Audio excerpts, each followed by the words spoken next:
Our guest today is Phil Christensen. He's a professor of geology at Arizona State University and my former boss. He runs a research center that does daily operations for several instruments on board Mars spacecraft, and he's just sort of an all-around smart guy. So he's here to talk to us today about remote sensing. Greetings. It's a pleasure to be here. As Michael said, I'm at ASU. I'm a geologist initially, then became a geophysicist, got interested in Mars, and unfortunately to date have then had to become interested in remote sensing because that's the only way we have of studying Mars. So I've spent most of my last 20 years or so building a variety of instruments. I thought I'd start off by sort of summarizing the last 20 years of my life. A sort of a frightening statement to say these 4 machines are summarize what you've done for the last 20 years. But these are instruments about yay big, mostly infrared, and we've sent all of them to Mars. And so what I'd like to do today is talk a little bit about just a quick introduction to sort of the physics of remote sensing, so we're sort of all on the same point, and then show a few examples, and then just talk about some applications. I'm reasonably well aware of what you guys are doing in terms of remote sensing with Visible and Google Earth, et cetera. What I want to try to do today, at least at an introductory level, is discuss some of the other aspects of remote sensing, other wavelengths, the importance of time, et cetera, to see what other information one could get. And if nothing more, just sort of set the stage a little bit to get you thinking about, oh, okay, well, maybe we could do that for the Earth, or maybe there might be something useful there, or maybe there might be an end result that could be incorporated into the things that you're doing. Okay, so just pardon me, but I'm going to, not knowing the audience really well, I thought I'd just give a little bit of overview about what do I think remote sensing is, and what's some of the key physics behind it. And just to summarize, in the simplest case, remote sensing is just using images. I mean, everyone in this room has been doing remote sensing since you were born. Your eyes are probably the single best remote sensing instruments ever designed. Your ears aren't bad either. And so in the simplest case, we're collecting visible light, spatial patterns, temporal variability, and using that information to construct a 3-dimensional model of the world around us. The next level is to take full use of the electromagnetic spectrum. Our eyes evolved to focus on the light put out from the sun, but there's a whole spectrum of electromagnetic energy that goes beyond visible. I want to talk a little bit about that. And then, to me, what remote sensing really is about is extracting quantitative information from all of that information. Not just the patterns that we see, but quantitative, compositional, physical information about the nature of the surface, whatever planet it's on. Just going back to high school real quick, remind everybody, visible light, about 1/2 micron. I'm going to mostly today be talking about near-infrared and thermal infrared, which have wavelengths of about 10 microns. But obviously, you can do everything from gamma ray and X-ray remote sensing all the way out into radar and microwave. So there's this, whatever that is, 9 orders of magnitude of variation in the wavelength of light. And to say that we use sort of from 0.3 to 0.7 microns out of that 9 orders of magnitude is a pretty limited piece of the electromagnetic spectrum that most of us use. And I'll be talking a little bit today about both reflected and emitted light. Again, most sensors, visible light sensors, use the sun as a source, and they look at the reflected or scattered light that comes off of surfaces. We can have other sources of energy. We can illuminate the scene with microwaves or radar, and we can certainly look at just energy that's emitted. Every object which is not at absolute zero is emitting energy. All of you are emitting a lot of energy right now, and we can sense that and make use of that emitted part of the spectrum as well. I think I'll get through the word slides here pretty quick and then get down to looking at some images. Just again, as a quick review, remote sensing is typically broken up into two broad categories. One is active remote sensing, where you're actually providing a source. And that source traditionally has been radar or LiDAR. So you are illuminating the scene. That has some real advantages because you can control the wavelength, you can control the illumination angle, you can control how much power you put out, you can control both the observing and illumination geometries. You can work when it's night, you can work when it's cloud covered. So active systems have a lot of benefits. Obviously, they take a lot more energy. You have to actually illuminate the source yourself. The other piece of part of remote sensing is the passive side. And this has traditionally been one of the largest parts of remote sensing. And I think you can break it up there again into three basic categories where the physics of what's going on is fundamentally different. You can look at very high energy interactions, and that would include things like gamma rays and X-rays. Here on the Earth, we're shielded by our atmosphere. Not very many gamma rays and X-rays get to the ground. But on airless bodies like Mars, there's a lot of cosmic rays, a lot of high energy sources that get to the surface, excite the atom at the nucleus level, generate gamma rays and X-rays, which we then observe. And we can tell literally what elements are on the surface by looking at the spectrum of gamma rays that come off. So there the interaction is going on at the nuclear level. What I'll call moderate energy is ultraviolet and visible photons. Those have enough energy to excite or interact with the electrons that are that are surrounding the nucleus. So slightly lower energy, but there, as we'll see in a minute, we're actually exciting electrons to different energy levels. And then the final one is sort of the low energy infrared and even out into the microwave. Now the energy of the photon barely has enough energy to cause these bound atoms within a structure to vibrate, okay? So each one of those then, based on the energy of the electromagnetic wave that's hitting the material, interacts at a different level. And each one of these, X-ray, UV vis, infrared, is providing a unique piece of information about the atomic structure of the material that it's interacting with. And I'll spend a couple minutes talking about that. Okay, some basic physics to remind everyone. Light, of course, is an oscillating electromagnetic wave that has a wavelength, a velocity, the velocity of light, and a frequency, and those are very closely related. Velocity equals wavelength times frequency, okay? And frequency, as we'll see in a minute, is important.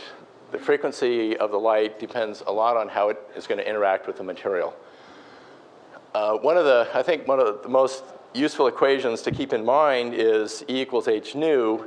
The energy that a photon or a wave contains is directly proportional to its frequency. So that gets back to what I was just saying in the last point, that shortwave, high-frequency photons carry a lot of energy.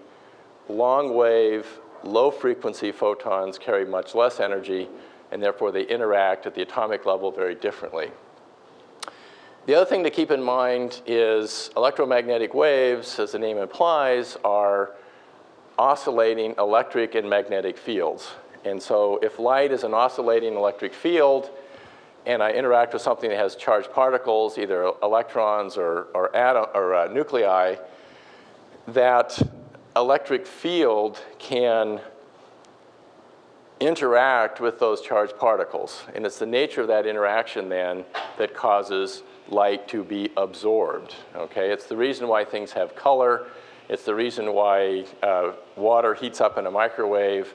It's sort of the process by which light interacts with material. It's the fact that I've got oscillating electric fields interacting with charged particles, and those charged particles are going to move when they're bathed by that electric field.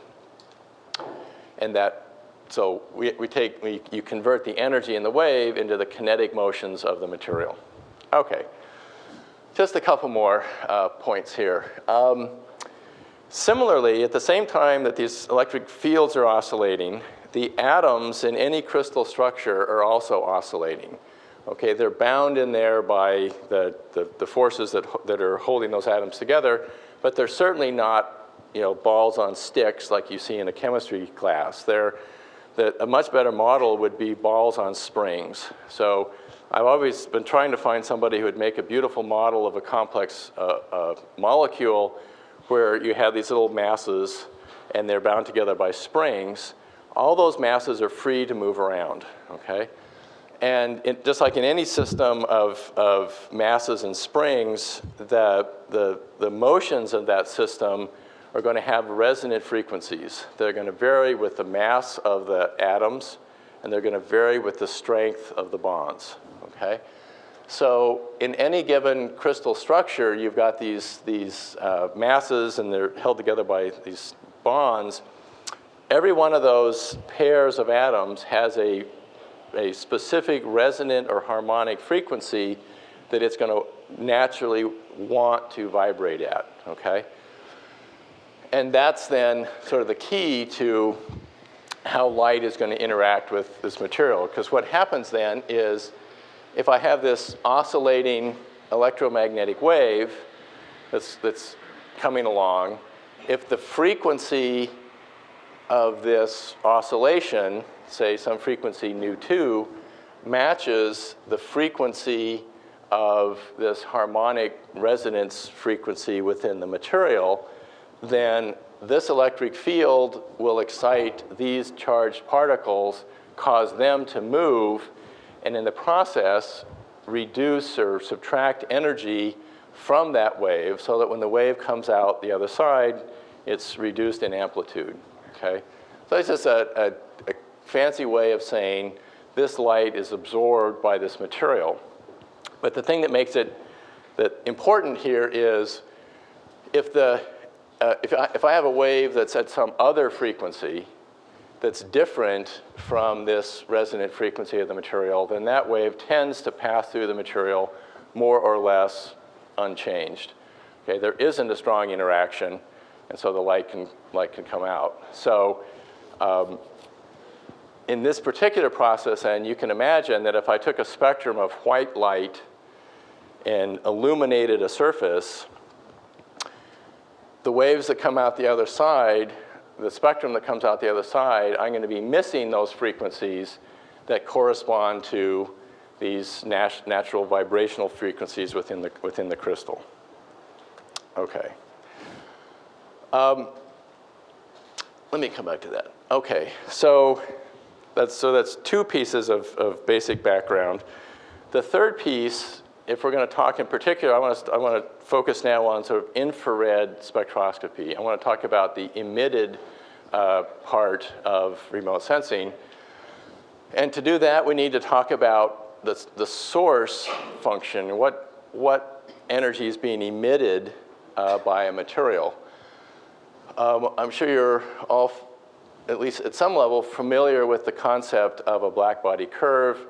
Planck, back in the early 1900s, derived this equation from sort of first principles of physics using the quantum nature of the energy structure of materials, and was able to predict then what we observe, and that is that the amount of energy emitted by material varies with wavelength.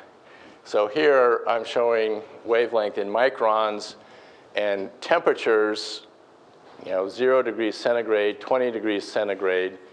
So this blue curve is basically a spectrum of the light that you're giving off, okay?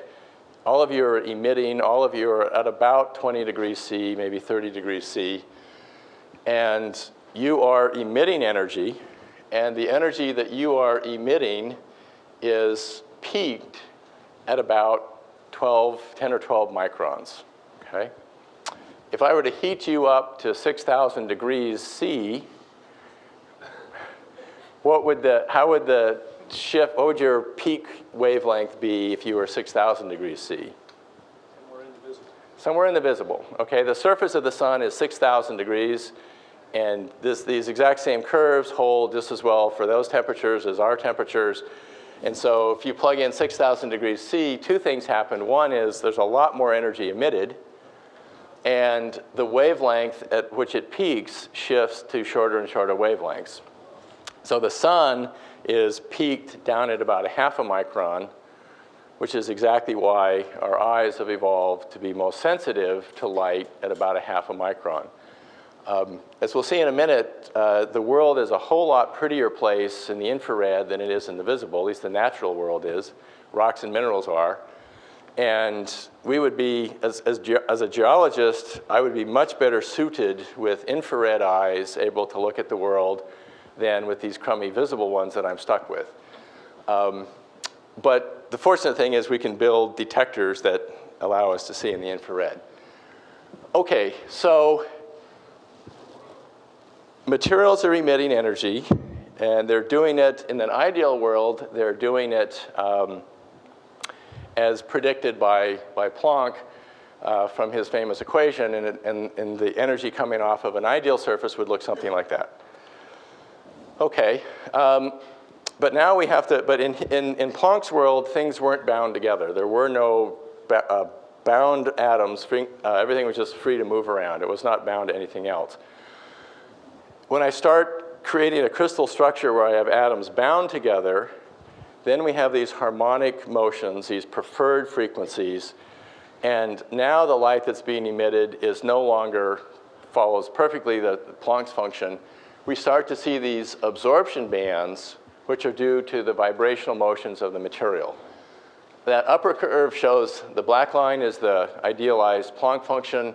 The red curve is a measured spectrum of a mineral, in this particular case, just a nice simple quartz crystal. And then typically what spectroscopists do is they take the ratio of those two, create something called the emissivity.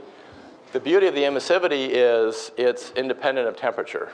If I just measure the straight radiance, then those curves are moving up and down with temperature. The shape of those curves is changing slightly. But the ratio of the energy emitted from a natural surface to an ideal surface stays the same. So this emissivity doesn't change whether I'm measuring it at 20 below zero or at 500 degrees centigrade. This emissivity of quartz won't change. Okay, so to quickly come back to our vibrational model, what's happening is, if I can explain this sort of quickly and simply, deep inside the material, I've got all these motions, and it's generating this Planck-like distribution of energy.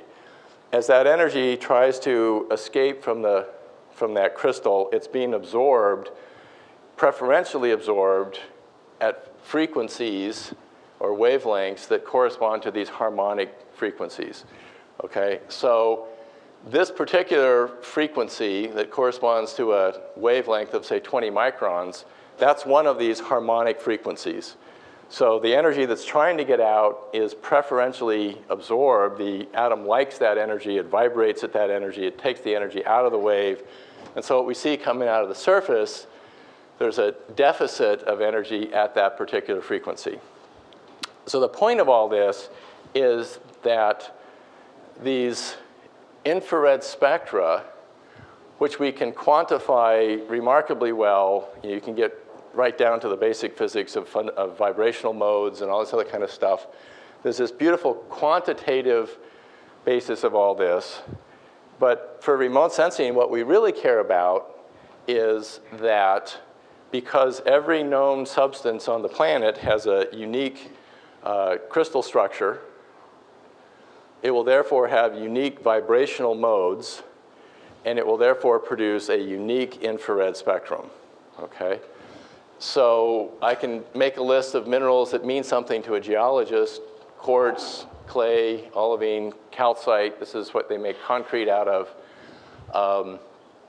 Each one of these minerals then has a very unique and diagnostic infrared spectrum that's based on its internal crystal structure.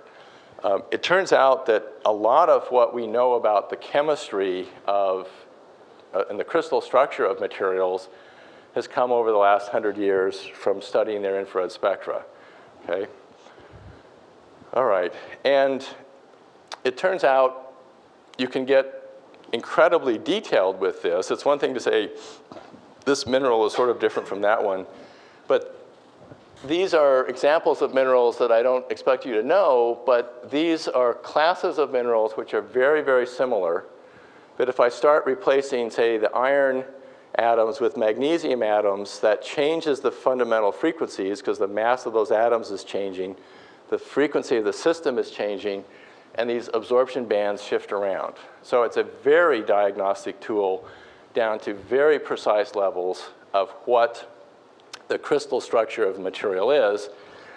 And the beauty of an infrared spectrum from a remote sensing point of view is I can measure from orbit around Mars the light that's given off, measure this spectrum, and determine what the composition of the surface is. Okay, I don't have to touch it. I don't have to put it into an instrument. I don't have to do anything to that surface. I can just measure its infrared spectrum and get a very unique identification of what mineral's on the surface.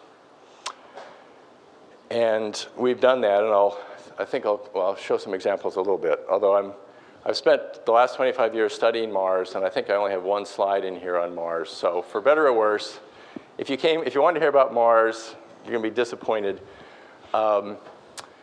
Okay, the other thing that you get from an infrared measurement, which I think is extremely interesting, is this idea of temperature, okay? The spectral information is telling us composition, but the total magnitude of the energy emitted is telling us temperature. The hotter something is, the more it emits. Okay, that's fine. But we can take that information and use it in a very quantitative way.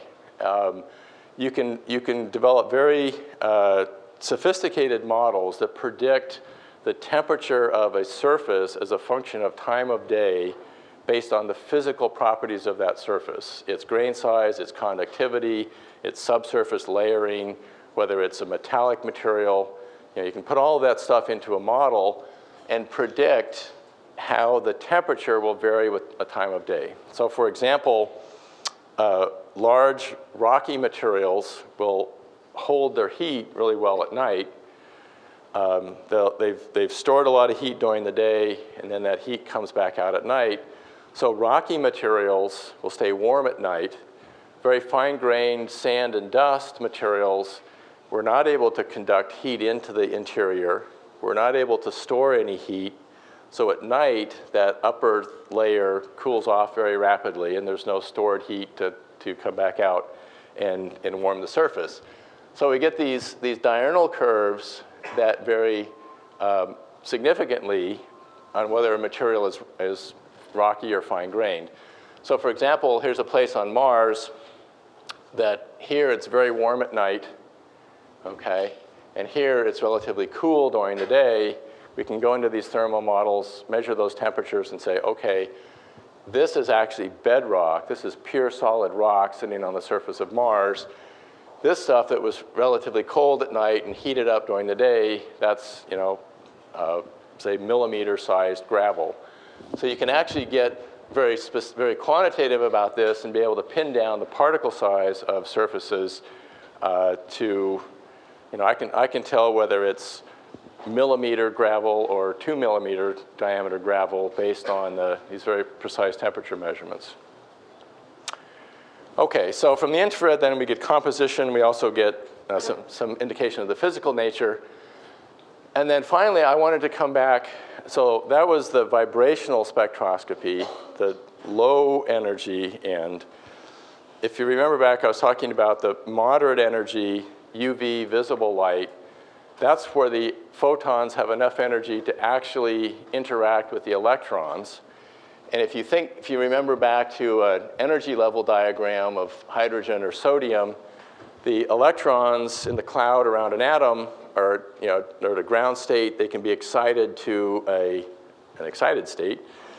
If the energy to go from a ground state to the next level up is equal to the energy of a photon, then what happens? That photon excites the electron. Oftentimes, there'll be a collision within the atom. Instead of the electron just jumping back down again and giving off a photon, it will, before it can do that, another atom will collide. That energy that was stored in the higher energy state is converted to kinetic energy of the atoms. And so again, if I took a flashlight, shined it in, if I have light whose energy corresponds to one of these energy states, it'll excite the electron, and what comes out the other side will be, I won't see that photon coming out the other side, okay? This is the basic concept of why objects have color, okay? This is what's going on in dyes and going on in the things that you see with your eyes. It's photons exciting electrons and being removed from the beam. Okay, and just some quick examples. This is down in the visible light, so this is half micron, 1 micron, 2 microns. Our eyes end up cut off here at about 0.7 microns. These absorption bands are due to electrons being excited within atoms within the material. So a lot of remote sensing, near-infrared remote sensing that's done has to do with these electronic transitions that are going on where photons are being absorbed and used to excite electrons.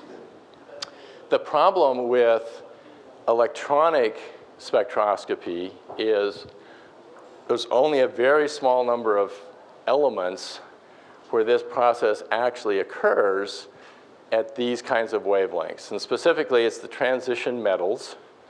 And I know I was crummy in chemistry in high school. I can never remember what transition metals are. But iron is one. Copper is a good example. Okay, so basically, this kind of spectroscopy works in nature in iron-bearing minerals. Okay, well, if you think about driving around in the deserts, most of the color that you see is yellows and oranges and browns and butterscotches and tans. Almost all of that is due to iron-bearing minerals or iron stains. And those stains, those iron-bearing minerals have colors because of these electronic transitions. If a mineral doesn't have iron in it, like quartz, for example, that's why it's colorless, because there are no elements in there that can interact with the photons and have energy levels at the right appropriate levels to absorb the visible light. Okay, so it works great for iron-bearing minerals, but the world isn't necessarily covered with iron-bearing minerals. Okay, all right, so that's the end of the physics lesson. Let's look at some real examples. And again, what I'm going to try to focus on for the next little bit is things that you're not used to. I mean, things that don't have to do with looking at the world in visible light. This is a Landsat image. Landsat is a spaceborne imager. It has 7 bands. You can use bands 1, 2, and 3 and construct a natural, normal light image that you would recognize. This is an image of a delta, I think in the Amazon region, constructed of some of the other bands. Okay, think the wavelengths that your eye doesn't see. But I would still say, this is pretty close to what we've been doing, humans have been doing all along, looking at the world. Okay, so that's sort of what the world would look like. I want to show another example. This is Phoenix. This is a more or less normal Landsat scene. It's not quite red, green, blue. It's green, red, near infrared. I think many of you are familiar with this. This is a false color image. We've taken each of the wavelengths and shifted it down one. So green is displayed in the red gun of this projection. red in green, and near infrared in red. As a result, vegetation, which is very bright, very reflective in near infrared light, because it interacts really well with the electrons are easily excited, vegetation shows up bright red, okay? One of the things, though, that you can do if you want to emphasize certain things and bring out certain compositional information, you can actually make ratios of those bands. So instead of just making a color image, I can take two bands and ratio them. And so this is an example of taking one of the bands where vegetation is very reflective and one where it's not, making a ratio of that. And so here, any vegetation is very clearly identified as being in this ratio. You also see other things that show up. And my point is not to dwell on this, but to simply say, you see certain patterns and certain information if you look at just a, quote, normal color image. You see other information and other patterns if you start ratioing the images or in some other way trying to extract information from them.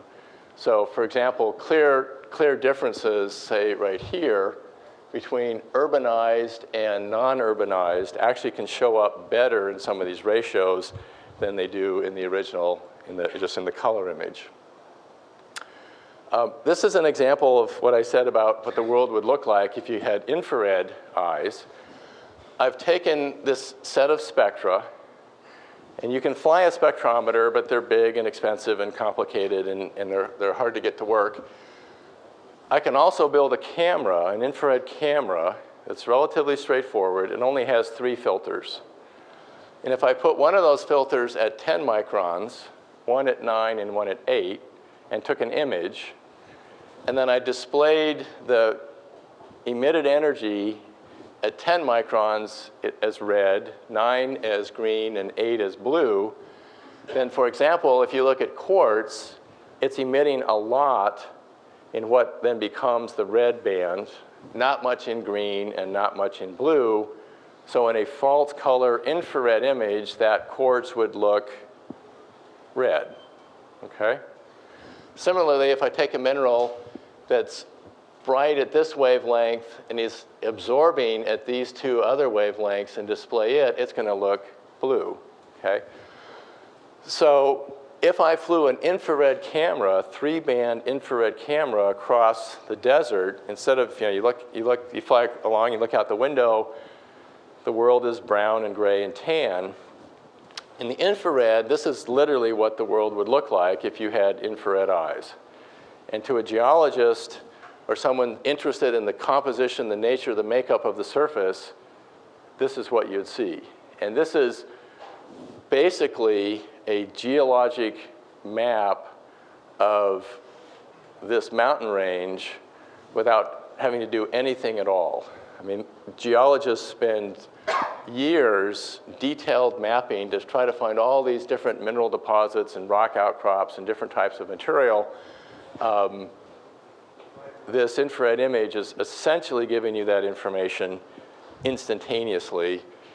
I can see quartz-rich sands, and I can see volcanic rocks, and I can see gypsum-bearing salts, et cetera, okay? So it's a tremendously powerful tool for mapping the composition of the Earth's surface. This is an example of the surface temperature in Scottsdale, Arizona. Bright is warm, and in this case, pretty darn warm. At those surface temperatures, we flew this in August, those surface temperatures are probably 140 degrees Fahrenheit. Cool, dark is cool, and it's pretty darn cool. The cool temperatures are probably about 80 degrees Fahrenheit. So where would you want to have your house? Next to the 140 degree baking hot asphalt and dirt, or next to the 80 degree nice cool lake and golf course? Well, okay. But the point is, these infrared images actually provide a tremendous amount of information about temperature, which feeds into all sorts of other important things.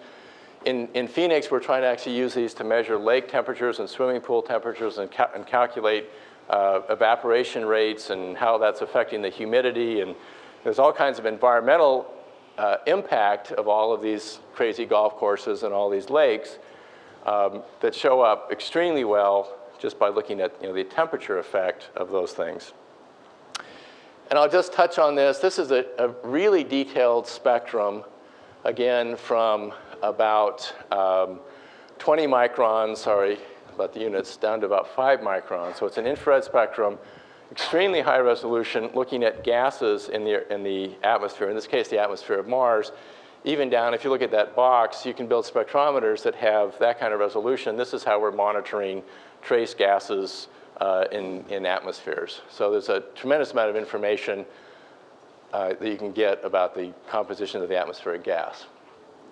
When I was talking with Michael a little bit, one of the topics that came up about what can you do with remote sensing from a practical point of view, a lot of the times you're dealing with a scene that was taken looking through the atmosphere and you're trying to separate the atmosphere from the surface. If you're just trying to make a beautiful map of the ground, you want to remove the atmosphere. If you're an atmospheric scientist, you want to remove the surface, okay? So I used to call this atmospheric correction, but the atmospheric guys got annoyed about that because it was, so now I try to say we're separating the two. There's basically 2 ways to go. You can do very sophisticated radiative transfer modeling, and there's packages that do that, where you put up a radiosonde and you measure the temperature and the pressure and the water vapor and all this stuff, and it goes into an incredibly complicated model, and you try to remove that signal from the ground. Or you can do scene-based approximations, which in the real world are the only practical way to go. And there's a bunch of ways to do that, and I'll just show a quick illustration. This is an infrared scene, one of these beautiful 3-band infrared color scenes. And this particular scanner is a line scanner that looks out in both directions. Okay, so looking straight down, we're looking through a certain amount of atmosphere. Off to the side of the image, we're looking through almost twice as much atmosphere. And as a result, you see this band of yellowing down the side. Okay, this is an example of this types of problem. A really simple way around that is to say, I'm going to assume that statistically the ground is sort of randomly distributed. So what I've done here is I've just taken a column average of the entire scene, and those 3 lines then represent a single line that's an average of all the lines in the image. And you can see the effect of the atmosphere with this absorption that's going on over on the edge.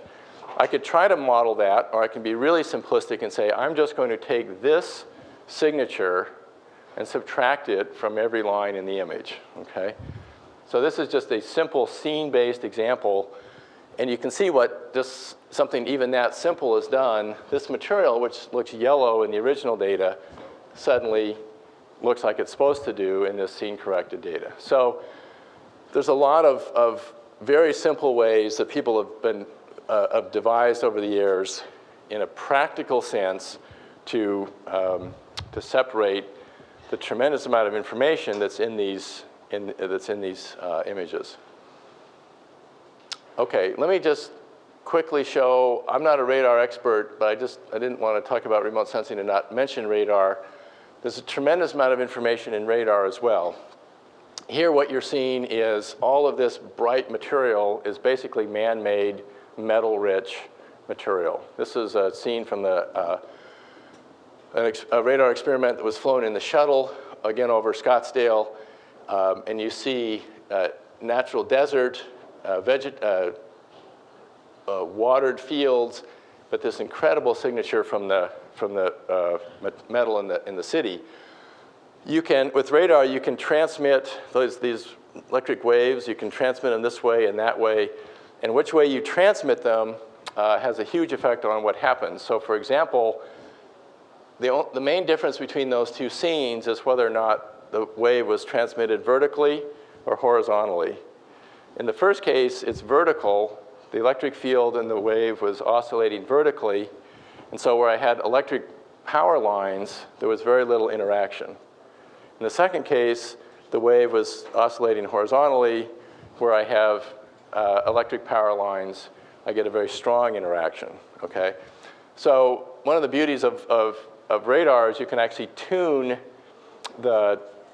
you can design your experiment so that you can pick up different things. And this is just an example of 3 different radar images combined into a color image with a fantastic amount of information in there. Okay, let me just quickly go over a couple of applications. This one I've showed an example of. This is, again, an infrared multispectral image of some mountain range in the Southwest. Remarkably, very few people use this type of information, even today, to try to do compositional mapping of the world. This is what we have. This is the type of instruments that we've flown to Mars. We have better maps of Mars than we do of the Earth, of trying to look for rock types and minerals on the planet. One of the things you can do, in addition to make pretty images, you can actually look at the spectral signature. You have all this information. You can take that spectral information and try to classify the scene. So for example, this is a Landsat image of Phoenix.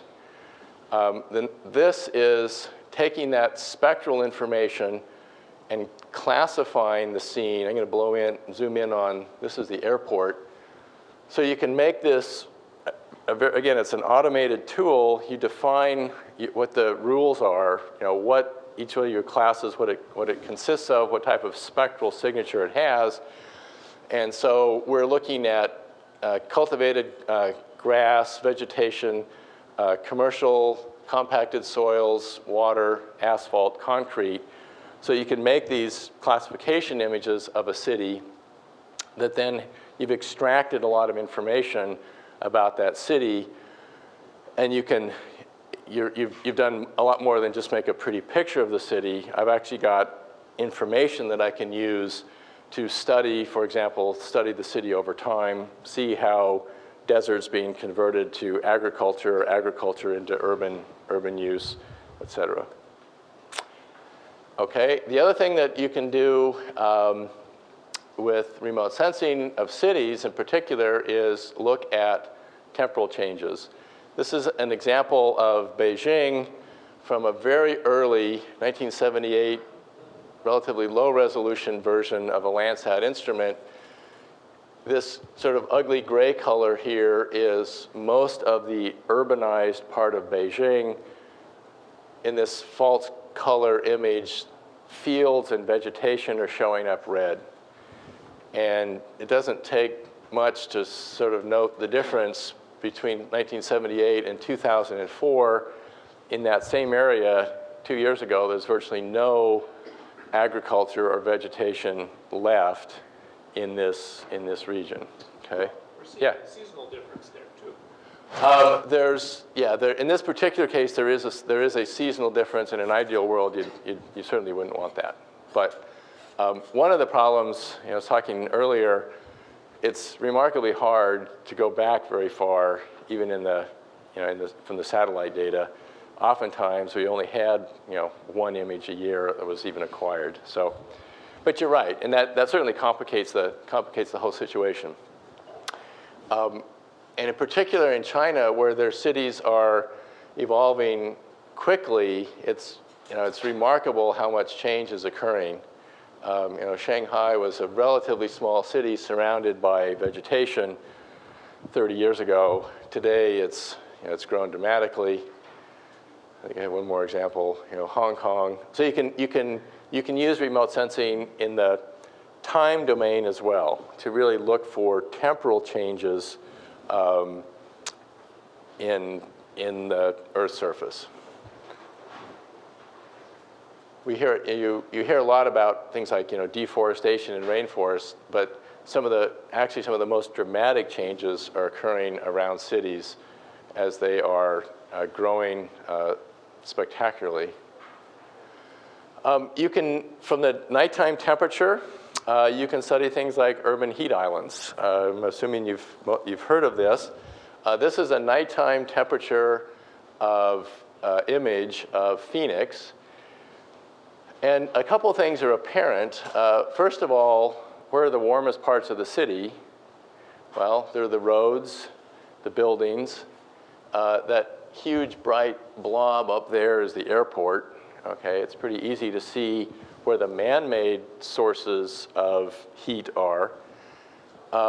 What's interesting, though, and it sort of surprised a lot of people, is how warm the natural surfaces are as well. Okay, so sometimes converting from if you converted this mountain into houses, you might, in that particular case, actually lower the temperature. Okay, so studying heat island developments in cities is complicated, and these types of infrared data are extremely useful. This, for example, is the Gila River, which doesn't flow at all. Okay, there's no water in that river at all. It's all underground. But there's enough underground moisture flowing through this dry, quote-unquote, dry riverbed that the evaporation from that moisture is cooling off the surface. Okay? So the point here is there's a tremendous amount of information in these infrared images. Another quick example, this is a handheld infrared camera looking out at Tempe Town Lake, a small little lake, man-made lake, just real close to ASU. And I wanted to use this to illustrate well, I guess I won't. I'll have to come back to it.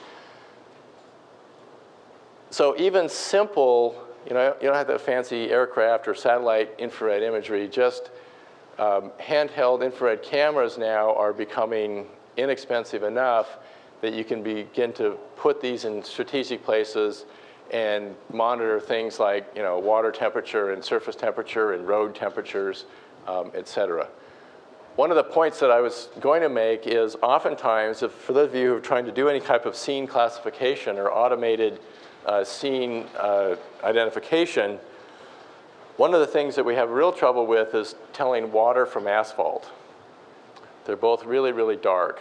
And in fact, there's cases of automated rovers that drive out onto a lake because it's smooth, it's dark, it looks like a perfectly nice surface to drive on. The one place that water and asphalt really differ from is in their temperature. Okay, so if you had a temperature information as well, then suddenly identifying two dark things is trivially easy. Okay, so one of the things that we're trying to do is identify water based on temperature. You can also do things like monitor volcanic eruptions. This is a satellite image in the visible with a superimposed infrared image. It's an active eruption taking place in Kamchatka from space. And so for volcanic hazards and volcanic eruptions, obviously the infrared's a powerful tool. Weather gets a lot of attention, as well it should, but there's other things that go on in the atmosphere besides just rainfall and cold fronts.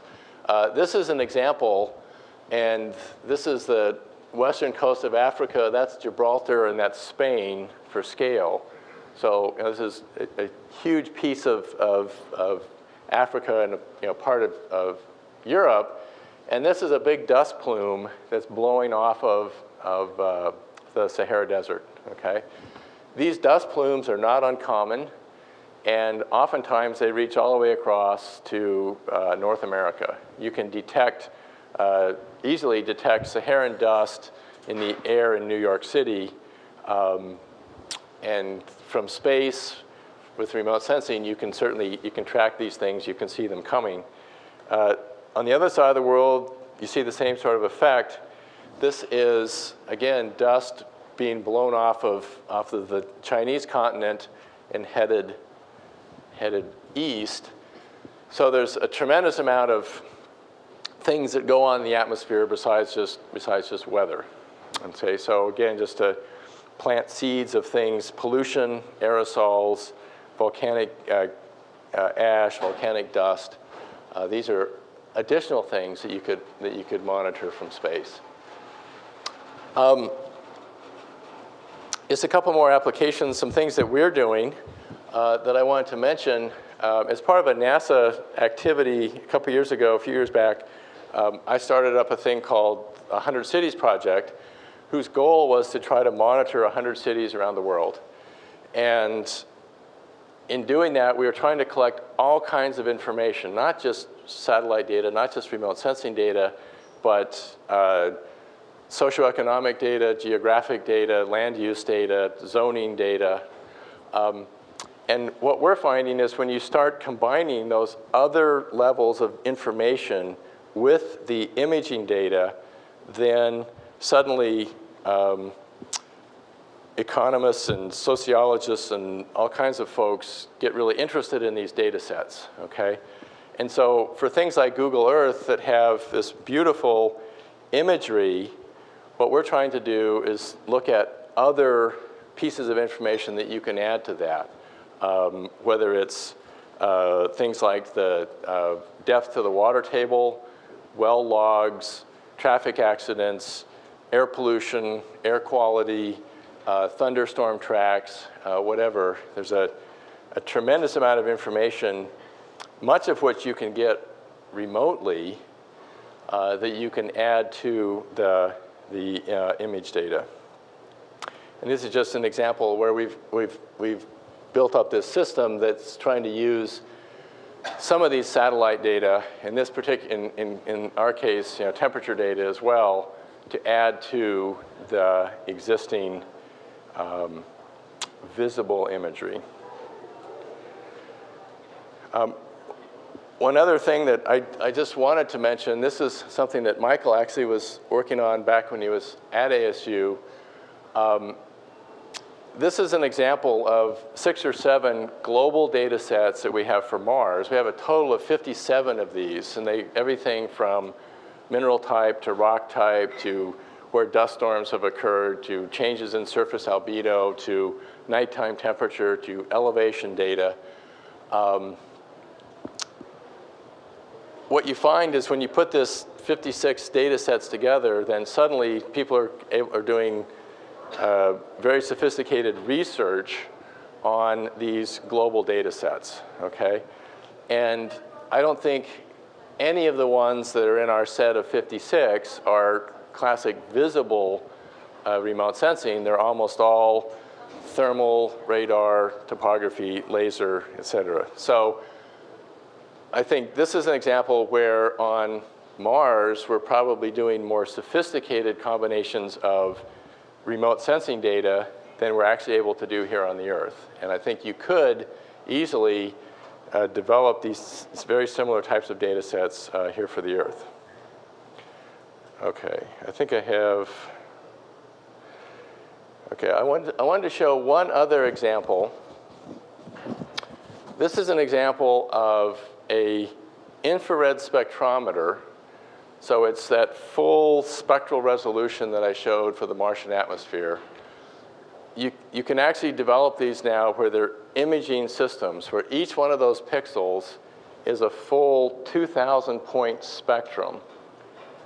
So for each time step, for each pixel, I can then take that full spectrum and identify, in this particular case, gases that are being released, okay?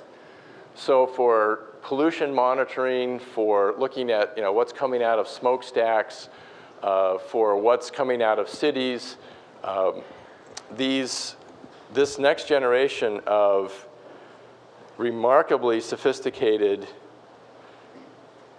imaging hyperspectral instruments, it's a tool and a technique which I think is going to have tremendous potential and get a lot of use. Only within the last few years have we been able to build instruments that are capable of doing this, build computer systems that are capable of processing these data. But I think it's an extremely exciting way of looking at the world in a much more complex terms than just with RGB.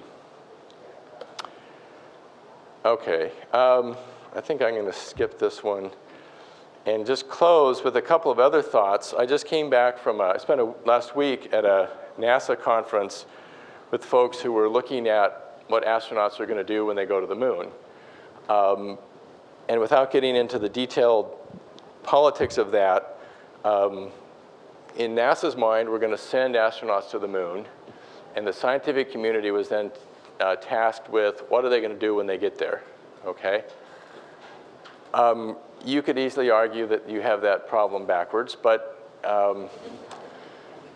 so I was tasked with what could you do observing the Earth from the moon, okay?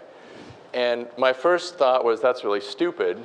We have 25 Earth-orbiting satellites, and we have geostationary weather satellites, and we're looking at the Earth just fine from the Earth. But it turns out that there are actually a few interesting things that you can do. For example, this is the Earth from geostationary orbit. This is the classic weather satellite view. It turns out those things are pretty far away. They're 30,000 kilometers up, but they're still close enough that you don't come close to seeing the entire Earth. So for example, you can't see the polar regions at all. Up at the top, you can see Alaska and the Aleutian Islands are just about disappearing over the limb of the planet. Viewed from the moon, that's what the Earth would look like at that same at that same time. And so there's two particular things that are of real interest. And I don't know, you may know this. The polar routes from North America to Asia always go over the Aleutian Islands. And oftentimes they go over in the polar night. And the Aleutian Islands are the single most volcanically active place on the Earth. And at any given time, there are a dozen or so volcanoes that are erupting. Twice, on two separate occasions, 747s have flown into ash clouds unknowingly and had all 4 engines stop. In both cases, those engines were started before that airplane crashed, okay? But this band of islands in the Aleutians it's a dangerous place to go. So one of the things that people have talked about is putting sensors up that are constantly staring at that chain of islands, monitoring volcanic eruptions as a heads up for jets not flying through them. The other thing you can do, clearly, the poles are extremely interesting from a climate change point of view, and we don't have good continuous coverage of the poles. So there are actually things that one could do from the moon, looking back at the Earth. And it turns out with a modest-sized telescope, you can actually see, you can get sort of 500 meter per pixel imagery of the Earth from the moon, okay? These are some examples. I won't go into them, but these are some of the examples of the infrared mapping that we're doing on Mars. And again, I think it's a sad statement to say that we probably have better data on the composition and the physical nature of the Martian surface than we do the Earth, simply because we've flown some more sophisticated instruments to Mars than we've flown to the Earth. Yeah, right. Also less nasty plants on Mars than we do in the rocks. Yeah, there's definitely fewer nasty plants on Mars than there are here on the Earth. And as a geologist, I do think that's a good thing, but not everybody does. Okay, and so I think the summary then, remote sensing across the electromagnetic spectrum and through time, I think has a lot of potential for providing a lot of quantitative information about the world that people are going to want more and more access to and are going to, I think, be able to come up with more and more applications for how they actually might use that data. And I'll certainly stop there, and I apologize for droning on like a lecturer. I will certainly take questions.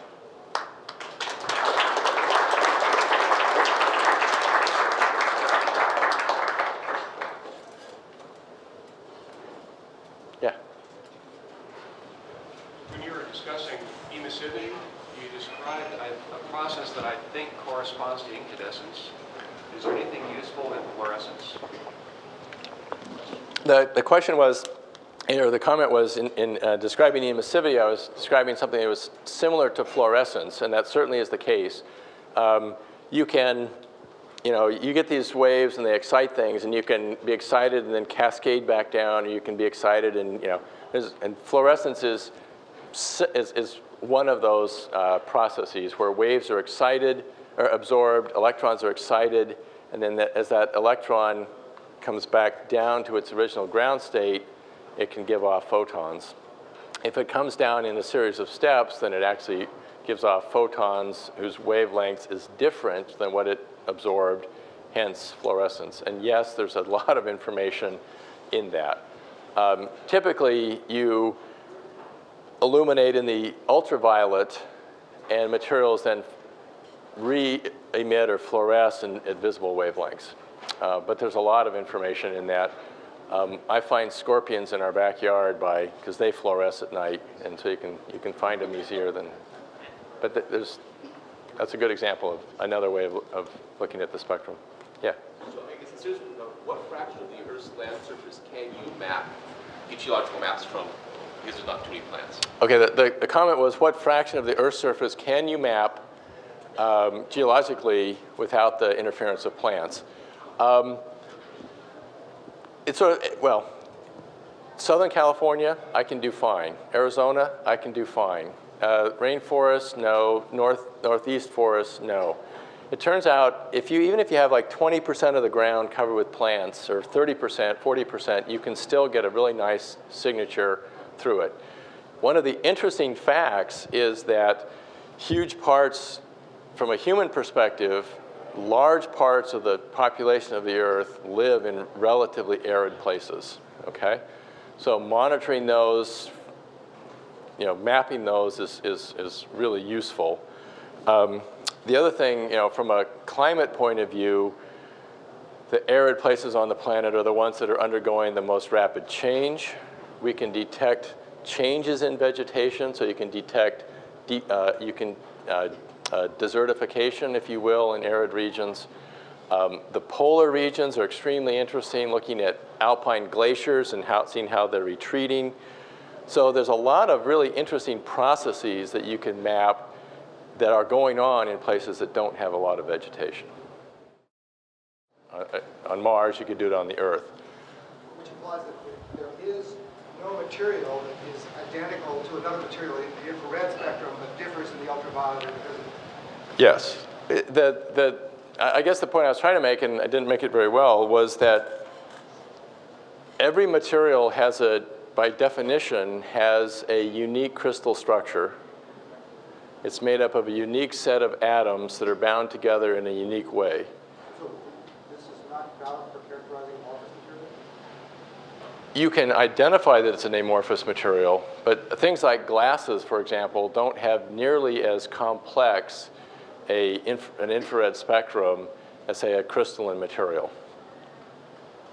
But so any crystal, mineral, plant, man-made, whatever, if it's got a crystal structure, it will have a absolutely unique infrared spectrum.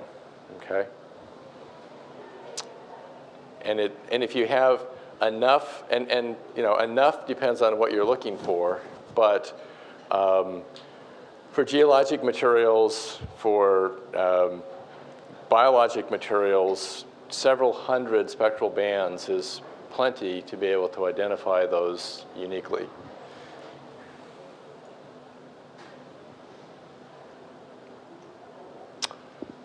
All right. Thanks very much.